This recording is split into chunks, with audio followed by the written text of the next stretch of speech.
გამარჯობა ძვირფასო მეგობრებო, დღეს ჩვენ ვიწყებთ ახალ პოდკასტს, ახალ რუბრიკას, კავკასიური პოდკასტი, სადაც განიხილება კავკასიის ხალხების ცალკეული ტომების, ცალკეული ხალხების ისტორია, მათი ეთნოგენეზისი, მათი ეთნოგრაფია, კულტურა, ტრადიციები და ასე შემდეგ. დღეს ამ რუბრიკას ჩვენ ხსნით აბაზებით და განვიხილავთ თუ ვინ არიან ამ ტომის წარმომადგენლები. აბაზები ერთ-ერთი დასავლეთ კავკასიური ტომია, რომელთა ისტორიული საცხოვრისი კავკასიონის მთავარი ქედის ჩრდილოეთით მდებარეობს, თუმცა საუკუნეების მანძილზე მათი ნაწილი შავი ზღვისპირეთში, მათ შორის ისტორიულ კოლხურ ანუ ქართულ მიწებზე, კერძოდ ხენიოხეთსა და აფხაზეთშია ჩამოსახლებული. ტომის თვითსახელწოდებაა აბაზა. ისინი ნათესაურად ყველაზე ახლოს დგანან აფსუებთან, რომლებიც აბაზებს იცნობენ ეთნონიმით აშვი. დღეს აბაზები, ისევე როგორც კავკასიის ხალხთა აბსოლუტური უმრავლესობა, ცხოვრობენ რუსეთის ფედერაციაში, კერძოდ ყარაჩაი-ჩერქეზეთის ტერიტორიაზე. აბაზთა ნაწილი კი სახლობს ახლო აღმოსავლეთში, კერძოდ ისეთ ქვეყნებში, როგორებიცაა თურქეთი, სირია, იორდანია და ლიბანი, სადაც ისინი მუჰაჯირობის დროს 1862-64 წლებში გადასახლდნენ. ჩრდილოეთ კავკასიაში აბაზთა განსახლების ტერიტორია მოიცავს დიდი და პატარა იენჯუგის, ყუბანისა და გუმის სათავეებს.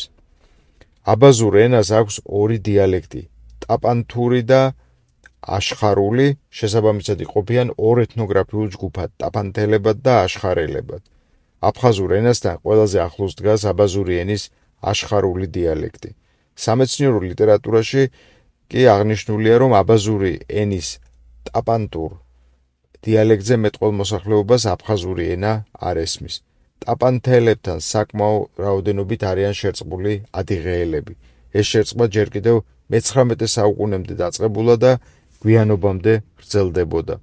ჩრდილოეთ კავკასიაში განსახლებული აბაზების ორი სოფელი, მაგალითად, საერთოდ ჩერქეზულ ენაზეა გადასული. სამეცნიერო ლიტერატურაში აღნიშნულია, რომ მე-19 საუკუნის 40-50-იან წლებშიც კი აბაზებს ეთნიკური ტერიტორია, განსახლების არეალი არ ჰქონდათ გამოკვეთილი. ჩრდილოეთ კავკასიაში რუსების შემოსვლის შემდეგ, როგორც ტაპანთელმა, ისე აშხარელმა აბაზებმა განსახლების არეალი შეიცვალეს. კავკასიის ომის 1817-1864 წლების ომის შემდეგ აბაზების მნიშვნელოვანი რაოდენობა თურქეთში გადასახლდა.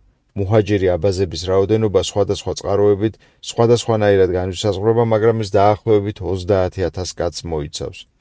მუჰაჯირობამ კავკასიის დემოგრაფია და ეთნიკური შემადგენლობა კარდინალურად შეცვალა. 1883 წლის მონაცემებით ყუბანის ოლქის ფარგლებში 10,000-ზე ნაკლები აბაზე იყო დარჩენილი. მუჰაჯირობას გადარჩენილი აბაზები 1860-იან წლებში მთიდან ბარში გადაასახლეს. აბაზებს მიგრაციისადმი დიდი მიდრეკილება ახასიათებდათ ისედაც. მოძრაობითობა განსაკუთრებით მათი ერთ-ერთი ჯგუფის საძებისთვის ყოფილა დამახასიათებელი. ისინი არა მარტო სხვათა ტერიტორიაზე გადასახლდებოდნენ ხოლმე, არამედ აბაზურ საზოგადოებებშიც ხშირად ერთმანეთის მიწებზე გადადიოდნენ. განსაკუთრებით ერეოდნენ ერთმანეთს უბიხები და საძები. ბევრი საძი და უბიხი აფსუებსაც შეერია. საბოლოოდ ეს მოსახლეობა შავი ზღვისპირეთის ჩრდილო-აღმოსავლეთი ნაწილიდან მუჰაჯირობის დროს გაქრა. გერმანელი დიპლომატი გიულდენშტადტი აბაზას ხალხს აკუთვნებდა თვით აბაზებს, ასევე უბიხებს, საძებსა და მთიელ აფსუებს, კერძოდ აფხაზეთის მთაში მცხოვრებლებს. ევლია ჩელების მიხედვით შავი ზღვისპირეთში სამეგრელოდან ტუაფსემდე განსახლებული აბაზები 15 საზოგადოებისგან შედგებოდნენ, ანუ 15 თემისგან. მედიჩის განსაზღვრით აბაზების განსახლების არეალი იყო სოხუმიდან ანაპამდე. მე-17 საუკუნეში ზოგიერთი აბაზური ტერიტორიული თემი ლოკალიზებული იყო როგორც შავი ზღვისპირეთში, ისე ჩრდილოეთ კავკასიაში. როგორც უკვე ვახსენეთ, აბაზების განსახლების არეალი მუდმივი არ იყო და ის ხშირად იცვლებოდა. ამავე დროს ისინი ხან ყაბარდოელი და ხან ყირიმელი ფეოდალების ქვეშევრდომები იყვნენ. მე-18 საუკუნეში აბაზელთა დასახლებები იმდენად მოძრავი იყო, რომ მათი ლოკალური ჯგუფების ტერიტორიების განსაზღვრა ძალიან რთულია. ამავე დროს ისინი ხშირად ერთმანეთისგან ძალიან დაშორებულ ტერიტორიებზე სახლობდნენ. კლაპროტის ცნობით აბაზი ბარაკაელები აფხაზეთშიც იყვნენ მიგრირებულნი და სოხუმის მახლობლადაც სახლობდნენ. ევლია ჩელები მთიელ აბაზებს მიაკუთვნებს აფხაზეთში მდინარე ბზიფისა და მდინარე აფსტის სათავეში განსახლებულ მსხუელებსაც. აქ აუცილებლად უნდა გაუსვათ ხაზი იმ მთავარ გარემოებას, რომ შუა საუკუნეების ავტორთა მიერ აბაზების დაფიქსირება ძველი კოლხეთის კუთვნილ ტერიტორიაზე, კერძოდ ჰენიოხეთსა და აფხაზეთში, სულაც არ არის გასაკვირი, რადგან მათმა მონათესავე ჯიქებმა ეს მიწები პირველ რიგში კი ჩრდილო ჰენიოხეთი ჯერ კიდევ ახალი წელთაღრიცხვის დასაწყისში დაიპყრეს და ამ ფაქტმა მოგვიანებით ახალი გეოგრაფიული სუბიექტიც კი წარმოშვა აფხაზეთის ჯიქეთის, ანუ მცირე ჯიქეთის სახით. საძების მსგავსად აბაზებთან ძალიან ახლოს იდგნენ უბიხებიც. მე-19 საუკუნის 30-იან წლებში უბიხებს მდინარე ფსახის ველი ეჭირათ. ჩვეულებრივ მიაჩნიათ, რომ უბიხები ქართული წყაროების მიერ ნახსენები ჯიქები არიან, თუმცა ჯიქებში აფხაზეთის ჩრდილოეთით, ანუ ძველი კოლხური ტომის ჰენიოხების მიწაზე ჩამოსახლებული ყველა აბაზინური ტომი, მათ შორის საძები და უბიხებიც იგულისხმებოდნენ. აბაზთა ეთნიკურ ისტორიაზე თვალყურის გადევნება იმ დასკვნის გამოტანის საშუალებას იძლევა, რომ სხვადასხვა აბაზური ტომის ინტეგრაცია ფაქტობრივად არ მომხდარა. პირიქით, აბაზური ეთნიკური ერთობის დიფერენციაცია თანდათან უფრო ძლიერდებოდა, რის ერთ-ერთ მთავარ მიზეზს ბუნებრივ გეოგრაფიულ გარემოსთან ერთად მათი მიგრაციისადმი დიდი მიდრეკილებაც წარმოადგენდა, როგორც აბაზური ერთობის შიგნით, ისე მთავარი კავკასიური ქედის ჩრდილოეთ კალთებზე. დღეისათვის აბაზი ტაფანტელების ეთნოგრაფიული ჯგუფის წარმომადგენლები ყარაჩაი-ჩერქეზეთის 9 დასახლებულ პუნქტში არიან თავმოყრილი. აშხარელი აფხაზები კი სულ 3 სოფელში, 3 აუზში ცხოვრობენ. ეს სოფლებია სტარო-კუვინსკოე, ნოვო-კუვინსკოე და აფსუა. შევჩერდეთ ამ უკანასკნელზე. სოფლის ამგვარი სახელწოდება მიანიშნებს აფსუათა ენობრივი და ეთნიკური კუთვნილების შესახებ აბაზური სამყაროსადმი და იმაზეც, რომ მათი ისტორიული სამშობლო სწორედ დასავლეთ კავკასიაა და არა საკუთრივ აფხაზეთი. აბაზები სარწმუნოებით მუსლიმი სუნიტები არიან, მათ ისლამი ნოღაელებისგან მიიღეს.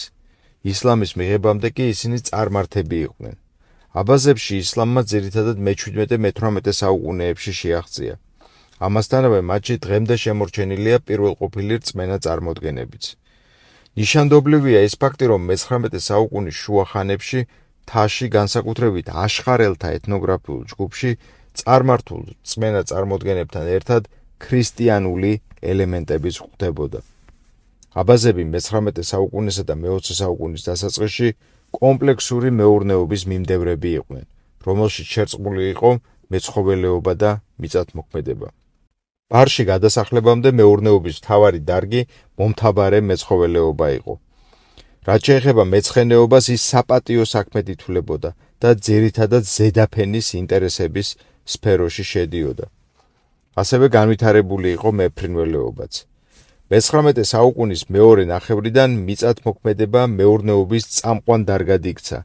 აბაზელთა გუთანი ადიღეელთა გუთნის მსგავსი იყო, რომელშიც 4 უღელ ხარს აბამდნენ.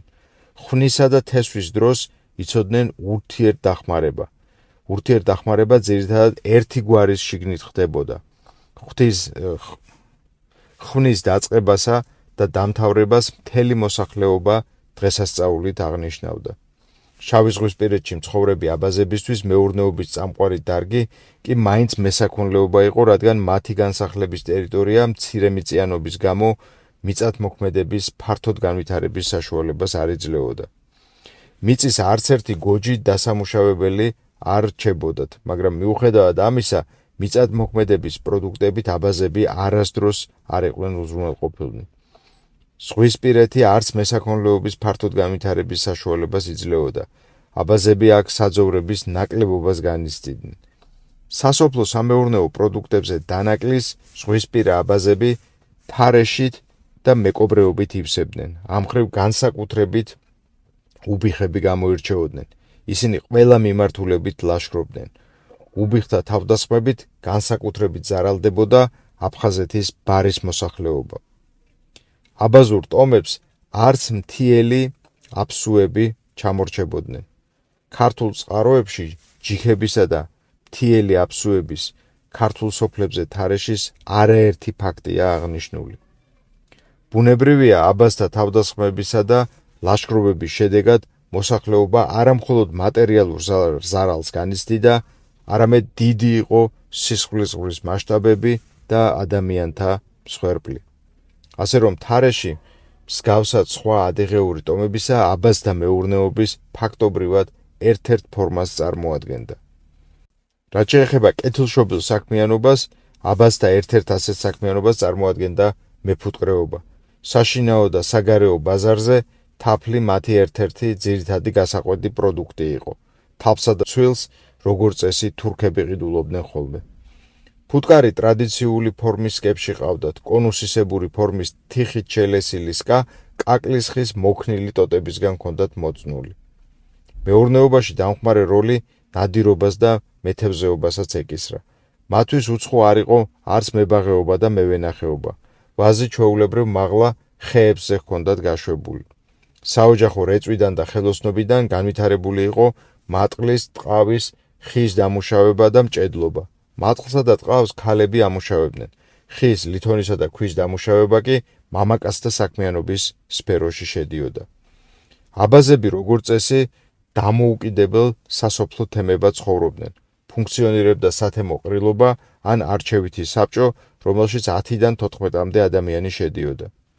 შემორჩენილი იყო დიდი ოჯახებიც. მე-19 საუკუნის მეორე ნახევარში დაიწყო სასოფლო თემის ინტენსიური რღვევა, თუმცა აულის ყრილობა და უხუცესთა საბჭო კვლავაც არსებობას განაგრძობდა ზოგიერთი სამართლებრივი ინსტიტუტიც, მაგალითად შუამავალთა და თანამსაჯულთა სასამართლო. სამეცნიერო ლიტერატურაში ხაზგასმულია, რომ ზღვისპირა აბაზებს თავადები არ ჰყავდათ. მათ ზედაფენას უზდენი ეწოდებოდა, რომელსაც ქართულ აზნაურს უთანაბრებენ. ჩვენთვის ალბათ ძალიან საინტერესოა, რომ ერთ-ერთ გავლენიან გვარად აბაზებში მარშანიას გვარი ითვლებოდა. ცნობილია, რომ ამ გვარის წარმომადგენლები ქართველი თავადები იყვნენ და რომ ისინი საქართველოს ისტორიაში ცნობილი მარუშიანთა გვარის შთამომავლები არიან. მე-19 საუკუნეში აბაზებში ოჯახის ორი ფორმა არსებობდა: პატარა, ანუ ინდივიდუალური და დიდი, ანუ გაუყრელი ოჯახი, 2 და მეტი საქორწინო წყვილით, რომელიც 3 და მეტი თაობისგან შედგებოდა. დიდი ოჯახის შემონახულობა საოჯახო მეურნეობის გაძღოლის პირობებით განისაზღვრებოდა. დიდ ოჯახში შემავალ ყოველ საქორწინო წყვილს საერთო